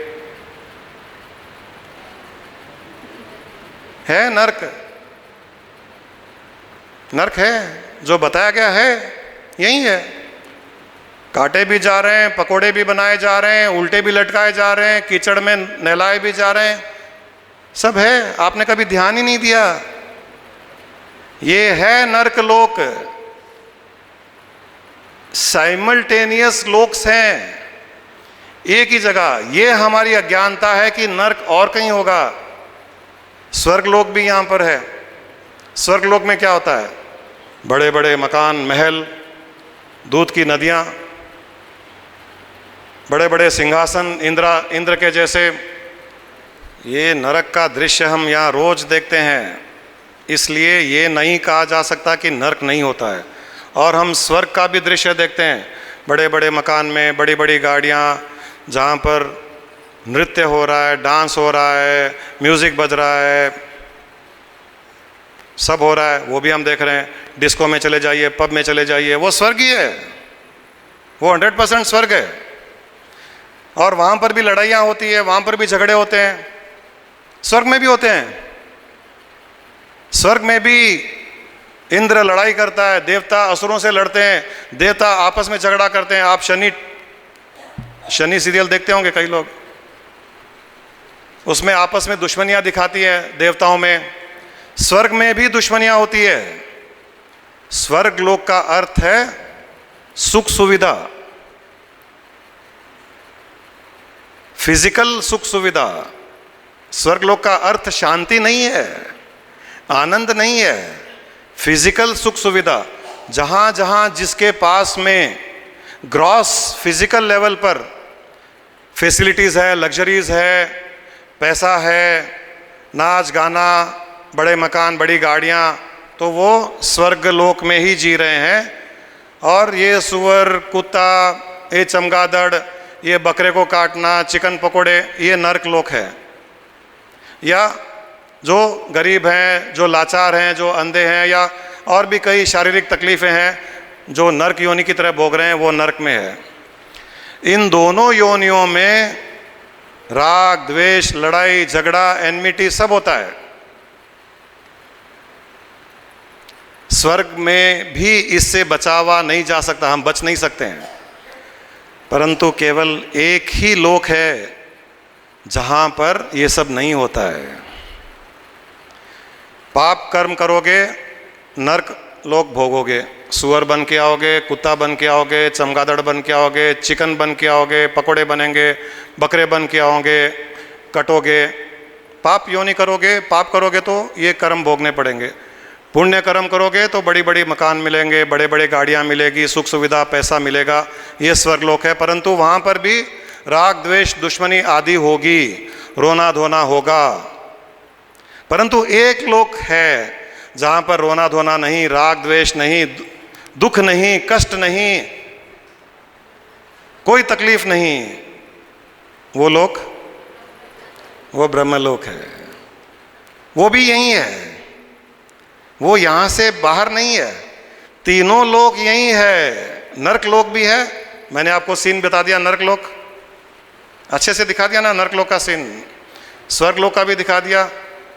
अब ब्रह्मलोक आप देखिए बड़े बड़े संतों को। यहाँ ऋषिकेश में राम सुखदास जी हुआ करते थे, बहुत बड़े संत माने जाते थे। साउथ में रमणा महर्षि, रामकृष्ण परमहंस और भी ऐसे कई संत हुए हैं, योगी हुए हैं। हमको पता है यहाँ एक मस्तराम बाबा हुआ करते थे जो गंगा नदी के पास बैठते थे, अकेले नंग धड़ंग, कोई कपड़ा नहीं, ऐसे ही बैठे रहते थे। लोग उनके दर्शन करने के लिए लालायित जाते थे कि कहाँ है वो मस्तराम बाबा, कहाँ है मस्तराम बाबा, कहाँ है। जैसे कहीं दिख जाते थे लोग भागते थे, लोगों को आता हुआ देख करके वो भाग जाते थे, वो मिलते ही नहीं थे लोगों से, क्योंकि वो ब्रह्मलोक में रहते थे, वो अपनी मस्ती में, पूर्ण आनंद में। और ब्रह्मलोक की प्राप्ति, जैसे नरक की प्राप्ति पाप कर्मों से, स्वर्ग की प्राप्ति पुण्य कर्मों से, ब्रह्मलोक की प्राप्ति सत्संग कर्म से, सत्कर्म से ब्रह्मलोक की प्राप्ति होती है। सत्कर्म करोगे ब्रह्मलोक की प्राप्ति होगी। और वो तीनों लोक यही है, तीनों लोक यही है, यहां के बाहर कुछ नहीं है। अभी जीवित रहते हुए आप ब्रह्मलोक में जा सकते हो, अभी जीवित रहते हुए मनुष्य योनि में नरक लोक को भोग सकते हो, और इसी मनुष्य योनि में रहते हुए स्वर्ग लोक को भोग सकते हो। ये आप पर निर्भर करता है कि आपको कौन सा लोक भोगना है। हम जब सत्संग में आते हैं तो हम हमारी स्पिरिचुअलिटी को बढ़ाने के लिए आते हैं, हम सत्मार्ग पर चलने के लिए आते हैं। इस प्रकार के रिट्रीट में हम हमारे सत्य गुण को बढ़ाने के लिए, स्पिरिचुअलिटी को बढ़ाने के लिए, आध्यात्मिकता को बढ़ाने के लिए आते हैं। आध्यात्मिकता को बढ़ाना, मैं उसके दो एस्पेक्ट्स समझता हूँ मोटा मोटी। स्पिरिचुअलिटी को बढ़ाने का अर्थ है, दो एस्पेक्ट्स हैं। एक, हमारे नैरोड कंडीशन से बाहर निकलना। आध्यात्मिकता को बढ़ाने का अर्थ है अपने नैरोडनेस को, अपनी संकीर्णता को ब्रेक करना और विशालता में जाना।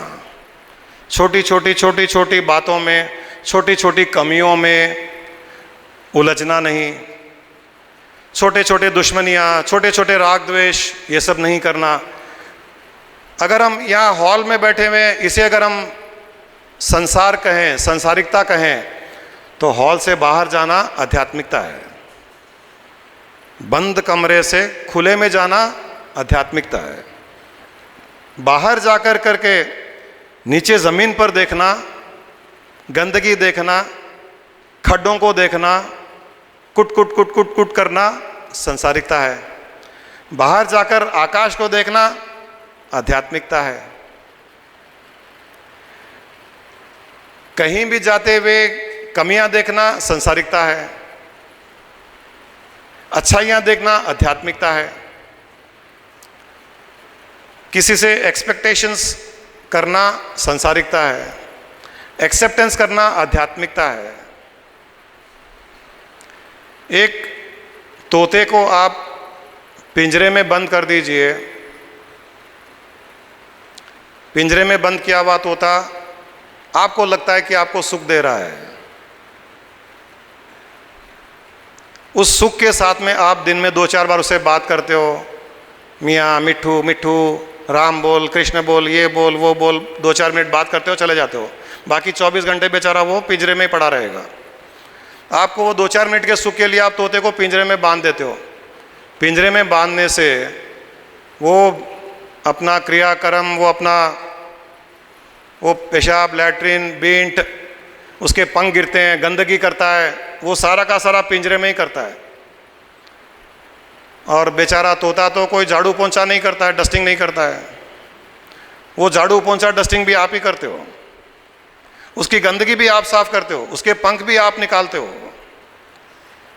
सारा का सारा ये साफ सफाई का कार्य भी आप करते हो, केवल वो थोड़ा सा सुख के लिए। हम भी हमारे मेंटल कंडीशंस को रख करके हम सोचते हैं कि हम सुखी हैं, परंतु पता नहीं है कि अंदर कितनी गंदगी पैदा हो रही है, अंदर कितनी गंदगी बढ़ रही है, उस गंदगी के साथ में आप जी रहे हो। जब ये मेंटल कंडीशंस खोलना शुरू करोगे तब आपकी स्पिरिचुअल विजन, स्पिरिचुअलिटी बढ़ेगी। स्पिरिचुअलिटी का एक एस्पेक्ट ये है छोटे छोटे मेंटल कंडीशंस को ब्रेक कर विशालता में जाना, और दूसरा एस्पेक्ट ये है कि जो दिखाई नहीं देता है उसे देखना। स्पिरिचुअलिटी का दूसरा एस्पेक्ट है जो दिखाई नहीं देता है उसे देखना। बाहर आसमान में आप देखिए, स्टार्स दिखाई देंगे या नहीं देंगे? अभी दिन में नहीं दिखाई देंगे, लेकिन है या नहीं है? है और दिखाई नहीं देंगे, ऐसे कैसे हो सकता है? इतना अक्ल तो है हमारे शिष्यों में, सब में।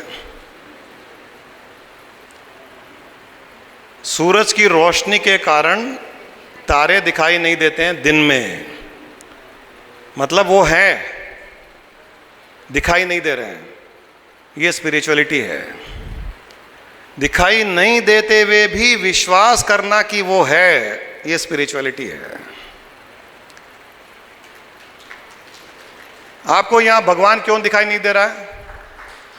आपको यहां वो परमात्मा क्यों दिखाई नहीं दे रहा है?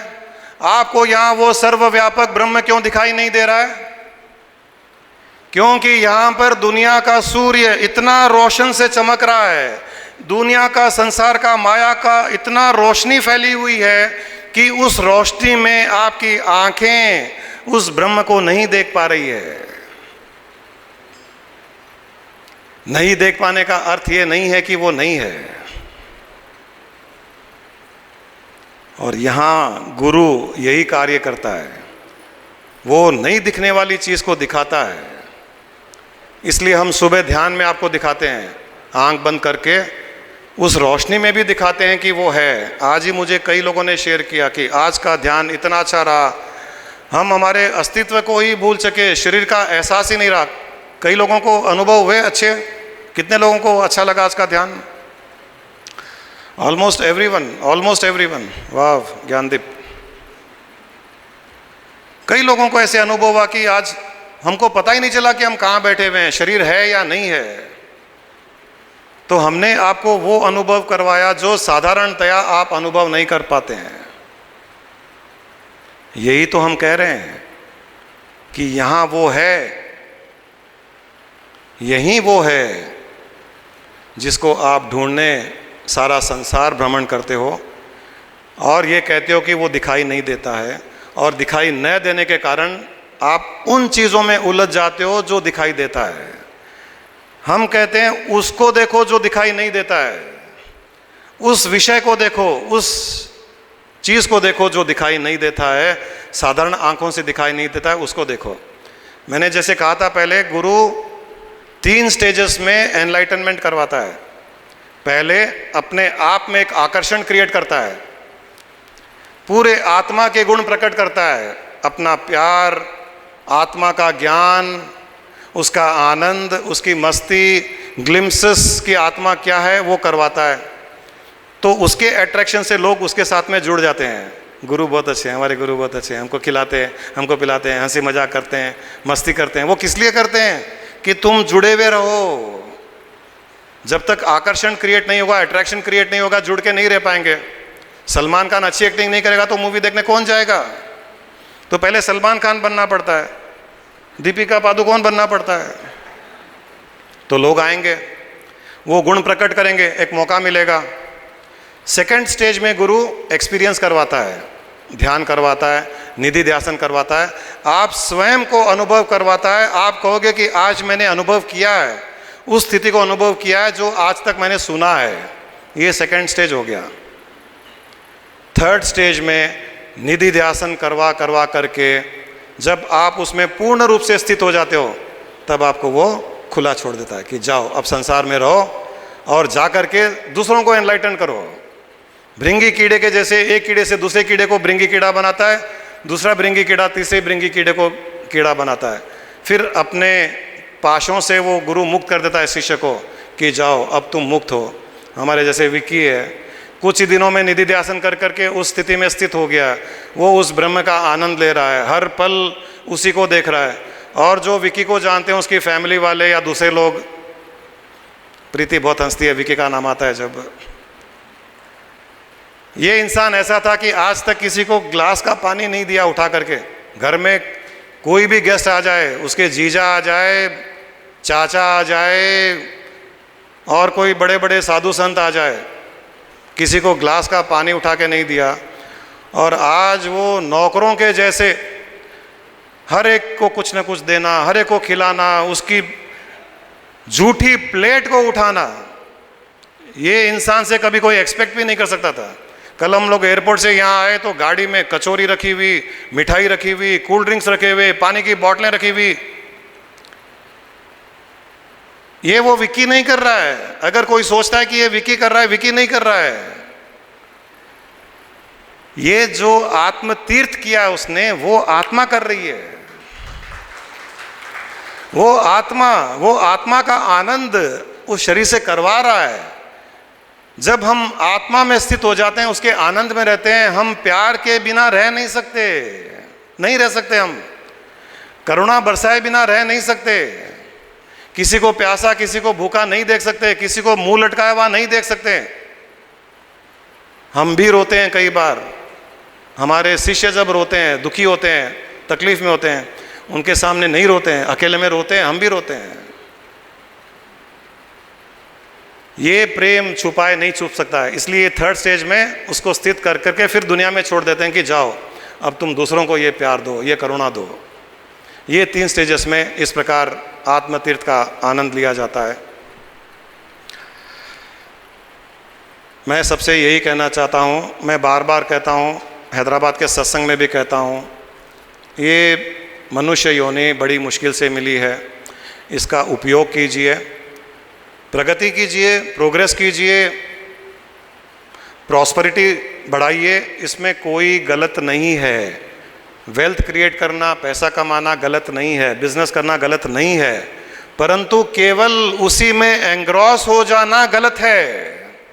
24 घंटे वो दिखना गलत है। वो एक समय के लिए कीजिए, 8 घंटे 6 घंटे आप फिक्स कर लीजिए, उतने समय में आपको जितना करना है कीजिए। बाकी समय में फैमिली है, परिवार है, पत्नी है, पति है, बच्चे हैं, रिश्तेदार हैं, स्वयं की आत्मा के लिए ध्यान है, ये सब भी कीजिए। तब आप में कोई दोष नहीं होगा। सब कुछ करते हुए भी आत्म तीर्थ कीजिए, कोई दोष नहीं होगा। वरना फिर पता नहीं हम वापस मिलेंगे या नहीं मिलेंगे मनुष्य योनि में। हाँ, दूसरी योनियों में मिलेंगे। अभी कोई यहाँ खड़ा था, मेरे जैसे सफ़ेद कपड़ा पहना हुआ, ऊपर से कबूतर ने डिशकियाँ,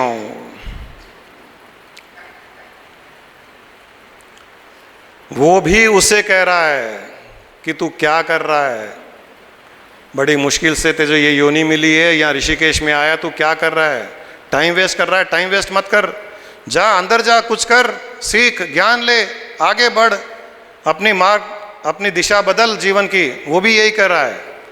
तो हम मिल रहे हैं, हम मिलेंगे, आगे भी मिलेंगे। किस रूप में मिलेंगे हमें पता नहीं। हम उससे, उस कबूतर से पहले मिल चुके हैं, इसी हॉल में मिल चुके हैं, यहीं कुर्सियों पर बैठे थे। हमने कुछ अच्छे कर्म किए, फिर मनुष्य योनि मिल गई। उसने यहाँ आकर के भी कुछ अच्छे कर्म नहीं किए, वो कबूतर बन गया। कबूतर बनने के बाद में पश्चाताप में उसने हमको पहचान लिया है, क्योंकि हर जानवर पूर्व जन्मों को याद रखता है। जानवर पूर्व जन्मों के संबंधों को पहचानता है, मनुष्य नहीं पहचानता है, क्योंकि मनुष्य के ऊपर नए इंप्रेशंस क्रिएट होते हैं, जानवर पर नए इंप्रेशंस क्रिएट नहीं होते हैं। जानवर पहचानता है। वो कबूतर आपके ऊपर बींट गिराएगा तो वो आपको पहचान रहा है, कुत्ता आपको भौंक रहा है तो आपको पहचान रहा है, आपको कम्युनिकेट कर रहा है, कुछ ना कुछ कह रहा है आपसे। इसलिए इस योनि को वेस्ट मत जाने दीजिए, इसका उपयोग कीजिए, आगे बढ़िए, जीवन की दिशा को बदलिए। और आपको जो चाहिए, आत्मतीर्थ करना हो, आत्मा जानना हो, वो आपको मिल ही रहा है, आगे भी मिलता जाएगा। वो मैं ये नहीं कह रहा हूँ कि केवल मेरी दुकान में मिलेगा, ऐसा नहीं है। जहाँ भी सत्संग होता है, कोई दिल्ली से आया, कोई बॉम्बे से आया है, कोई हैदराबाद से है, कोई ऑस्ट्रेलिया से है, कोई यूएस से है, सबको ये हम ही मिले ऐसा ज़रूरी नहीं है, हम ही ज्ञान दे सकते हैं ऐसा भी नहीं है। जहाँ कोई गुरु आपको नहीं भी मिलता है तो वहाँ जहाँ भी सत्संग होता है वहाँ चले जाइए, और कहीं नहीं होता है तो संस्कार चैनल है, दूसरे चैनल है, सत्संग चैनल है, वहाँ देख लीजिए, किसी का भी देख लीजिए। और जैसे जैसे आपकी प्रवृत्ति बढ़ती जाएगी आपको साधु संत मिलता जाएगा। जब जब आपको आवश्यकता होगी किसी गुरु की और आप में एक इंटेंशन होगा, इंटेंसिटी वाला, आपको गुरु मिलेगा। जैसे मैंने कहा है कि तोता खुद उड़ के आएगा आम के पास, आम को तोते के पास जाने की आवश्यकता नहीं है, वो दिन आएगा, परंतु वो आम बनने लग जाइए, आम को पकने दीजिए, इस ह्यूमन लाइफ को वेस्ट न जाने दें। मुझे हमारे एक अभी गुरु हैं राजस्थान में, लाडनू के पास स्वामी जी, उन्होंने एक गाना सुनाया था, मुझे बड़ा अच्छा लगा, मैं भी वो सुनाना चाहता हूँ। इसके बाद में ये सेशन समाप्त करते हैं। फिर शाम। Thank you Guru ji, thank you गुरु माँ, स्पिरिचुअल स्पा के लिए। सभी को एकदम रिलैक्सिंग महसूस हो रहा है, जैसे हम स्पा के बाद फील करते हैं उससे भी अच्छा फील हो रहा है।